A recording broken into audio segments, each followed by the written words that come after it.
اور دوسرا ہمارے ہاں ایک مشکل ہے، مؤمنین حضرات ہیں، مامے والے صاحبان ہیں، میں معذرت کے ساتھ یہ جملہ عرض کر رہا ہوں، اور مجھے جہاں بھی میں جس کمیونٹی میں جا رہا ہوں اس چیز کی تصحیح اور درستگی کر رہا ہوں، اور آپ کی ذمہ داری بھی ہے پڑھنے والے کے لیے کہ اسے کم سے کم کوسچن مارک ضرور کریں۔ یہ ممبر امانت ہے رسالت کی، کسی کی کوئی پراپرٹی نہیں ہے، یہ وہ اس ممبر پہ آئے جو حق کا ماننے والا ہو، حق بیان کرنے والا ہو، کسی کی رضا، کسی کی خواہش، کسی کی مرضی، دوسری چیزوں کو بیچ میں انوالو نہ ہونے دے، صرف خالصتاً خدا کا حکم، علی کی ولایت، نبی کی رسالت بیان کرے۔ بعض ہمارے علماء، یوٹیوبر، مولانا صاحبان، بڑی بڑی شخصیات ہیں، بڑے بڑے نام ہیں، میں نہیں لیتا کسی کا بھی نام، صرف نقطہ عرض کرنا چاہتا ہوں، وہ جی فلاں نے مولا امام زمانہ کی زیارت کر لی، فلاں نے وہاں ملاقات کر لی، فلاں نے وہاں زیارت کر لی۔ اب اس سے مسئلہ کیا ہوتا ہے؟ ہمارے مومن شیعہ بھٹک جاتے ہیں، پریشان ہو جاتے ہیں، وہ کہتے ہیں فلاں کو مل لے، فلاں کو، کیا میرے مولا نہیں ہے؟ ان کے ایمان کے اندر ضعف پیدا ہو جاتا ہے، ویکنس پیدا ہو جاتی ہے، کمزور ہو جاتا ہے ان کا اعتقاد۔ بلاخر میرے اوپر بھی کبھی مصیبت آ سکتی، میں بھی مولا سے توسل کر سکتا ہوں، میں کیا کہیں شریعت میں لکھا ہوا ہے صرف آیت اللہ ہوگا تو مولا ملیں گے، وإلا کسی کو نہیں ملیں گے؟ اولا یہ ہے کہ مولا کسی کو نہیں ملتے، انتہائی اشتباہ عظیم ہے۔ آپ لوگوں کو متوجہ کر رہا ہوں، اپنی ملت کو، اپنی قوم کے جوانوں کو متوجہ کر رہا ہوں، میرے بزرگ ان چیزوں سے آگاہ ہیں، ان کی خدمت میں درس پیش کر رہا ہوں، صرف اپنے جوانوں سے مخاطب ہوں، کسی سے مولا نہیں ملتے۔ اولاً پہلی چیز یہ ہے کہ پیغمبر فرماتے ہیں کہ امام زمانہ عجل اللہ تعالیٰ فرجہ شریف کا یہ غیبت میں جانا یہ سر الہی ہے، یہ راز الہی ہے۔ کیسے ہو سکتا ہے کہ راز الہی افشاں ہو جائے بغیر خدا کی رضا کے؟ یہ راز الہی ہے، خدا کہتا ہے راز ہے، مولوی کہتا ہے نہیں فلانے کو مل رہا ہے، فلانے کو مل رہا ہے۔ یہ کون سی، مجھے تو نہیں سمجھ میں آئی۔ اب اس کو میں اور اپنے بچوں کے لیے مزید واضح کرنے کے لیے عرض کر رہا ہوں۔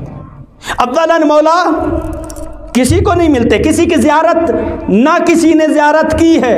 اور اگر کوئی بندہ یہ کہے میں نے دیکھا ہے مولا کی آنکھیں ایسے تھی، مولا کا چہرہ ایسا تھا، مولا کا قد ایسا تھا، ویسا تھا، یہ جتنی بھی ہیں وہ واجب القتل ہے۔ وَأَمَّا الْحَوَادِثُ حدیث ہے مسلم میرے 7ویں امام کی۔ مولا فرماتے جو یہ دعویٰ کرے، خود 11ویں مولا 12ویں کے بابا کا حکم ہے، کوئی بندہ یہ دعویٰ کرے کہ میں نے آخر الزمان کو اگر دیکھا ہے وہ واجب القتل ہے، واجب القتل۔ اپنے ایک ایک لفظ کا ذمہ دار ہوں، لباس پیغمبر میں بات کر رہا ہوں میں۔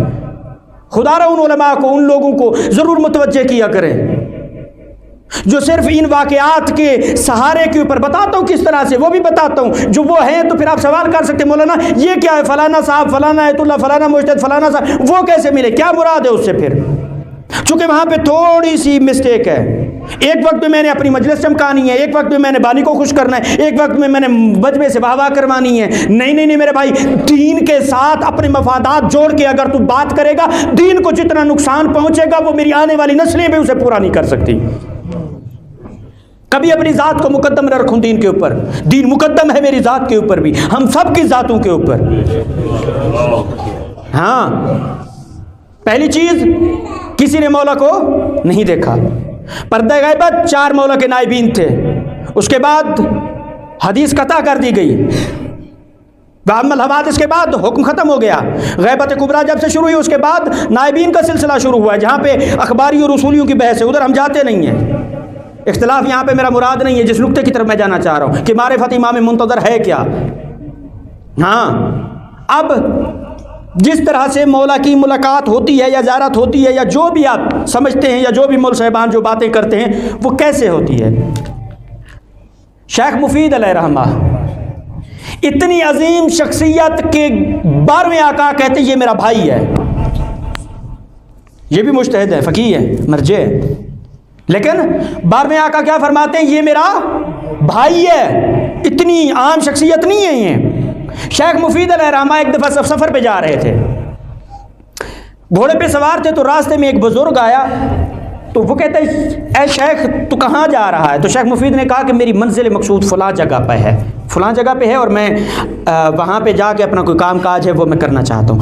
اب یہ بزرگ جو سا کے سہارے کھڑے ہوئے تھے نا، تو یہ اس کو کہتے ہیں شیخ میرے پاس سواری نہیں، تو کیا تم مجھے اپنے ساتھ سوار کر سکتے ہو؟ تو شیخ مفید نے کہا ہاں کوئی مشکل نہیں، میرے ساتھ اور کوئی نہیں ہے، اور تو آپ اگر چاہتے ہیں تو میرے ساتھ سوار ہو جائے۔ اب شیخ مفید کے ساتھ وہ بزرگ سوار ہو گئے, آپس میں تعارف نہیں ہے, وہ کون ہے یہ کون ہے نہیں جانتے.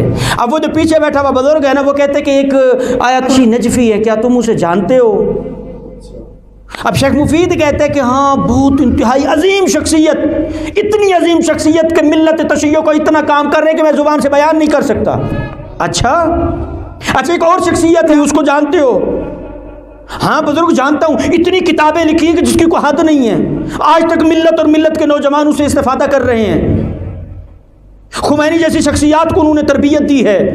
اچھا اب ایسے تواتر کے ساتھ 2 3 4 5 6 شخصیات کے نام لیتے گئے.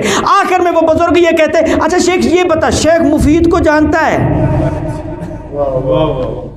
شیخ مفید کو جانتا ہے. اب شیخ مفید جواب دے رہے بزرگ کو, اے بزرگ انتہائی نکما آدمی ہے, انتہائی نکما آدمی, جس طرح ملت کا, جس طرح دین کی خدمت کرنے کا حق ہے اس طرح سے نہیں کرتا. اب وہ بزرگ کندھے پہ ہاتھ رکھ کے کہتے جس کے ساتھ زمانے کا امام سفر کرے وہ نکما کیسے ہو سکتا ہے؟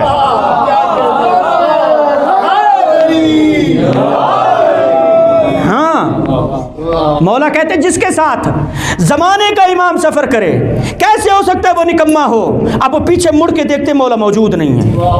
اس ملاقات کو ملاقات امام زمانہ کہتے ہیں, اس زیارت کو زیارت امام زمان کہتے ہیں. یہ جو آج کل ہمارے پاکستان میں جس یوٹیوبر مولانا کو اٹھا لیں جناب, یہی سارے ایموشنل بلیک میلنگ چل رہی ہے جناب. خدا را اپنے نام, اپنے تعارف, اپنی عزت اور اپنے مقام و چاو حیبت کے لیے نہ کریں ایسا ملت کے ساتھ.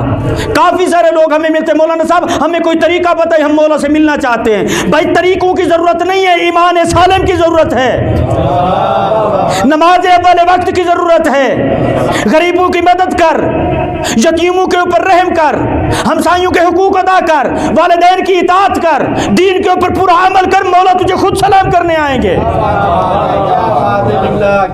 ہاں یہ مجھے پتہ نہیں ہے یہ کون سے جو طریقے ہیں وہ مارکیٹ میں بک رہے ہیں. ہم اپنی بچوں کو, اپنی نسلوں کو, اپنے جوانوں کو کس طرف لے کے جا رہے ہیں؟ حتیٰ اتنا تک معاملہ پہنچ چکا ہے کہ کراچی سے کچھ چند افراد مسجد جم کر انہوں نے ڈیرا لگا لیا 3 مہینے کے ویزے لگوا کے. جی ہم نے یہاں پہ وہ کوئی چلا کاٹنا ہے یا پتہ نہیں جو بھی. بہرحال ایک عقیدت ہے ان لوگوں کی, مومنوں کی, انہی علماء کو, انہی لوگوں کو جو اپنی مجلس چمکا رہے ہیں, ان کی وجہ سے ان عام لوگوں کے عقیدے کے اوپر بہت ٹھیس پہنچ رہی ہے. اور جب وہ چیز نہیں ہوتی, چونکہ وہ عین مطابق شریعت نہیں ہوتی تو وہ پوری ہی نہیں ہوتی. جب پوری نہیں ہوتی تو پھر مولا پہ باتیں آتی ہیں, پھر وہ بجائے شیعہ ہونے کے وہ پھر بھٹکتا ہے, پھر وہ کفریہ باتیں کرتا ہے, پھر بد اعتقادی باتیں کرتا ہے. وہ پھر وہی والی بات ہے, جہاں گیا جو دربار ملی, جو در ملا, پھر در پدر ہو جاتا ہے بندہ. ہاں جب در علی تجھے اللہ نے عطا کیا پھر تجھے کسی اور در پہ جانے کی ضرورت ہی نہیں ہے بھٹکنے کی. تو ان کو ضرورت ہے جن کے پاس در نہ ہو. ہاں تیرے پاس تو در والے موجود ہیں, مالے کے در موجود ہیں, ہاں وارے سے در موجود ہیں, علم بھی موجود ہے, دروازہ بھی موجود ہے, راستہ بھی موجود ہے, سب چیز تیرے پاس موجود ہے. پھر کمی کس چیز کی ہے؟ کمی میرے عمل کی ہے. ہاں عمل میں تقویت پیدا کر, خلوص پیدا کر, خشوع و خضوع پیدا کر.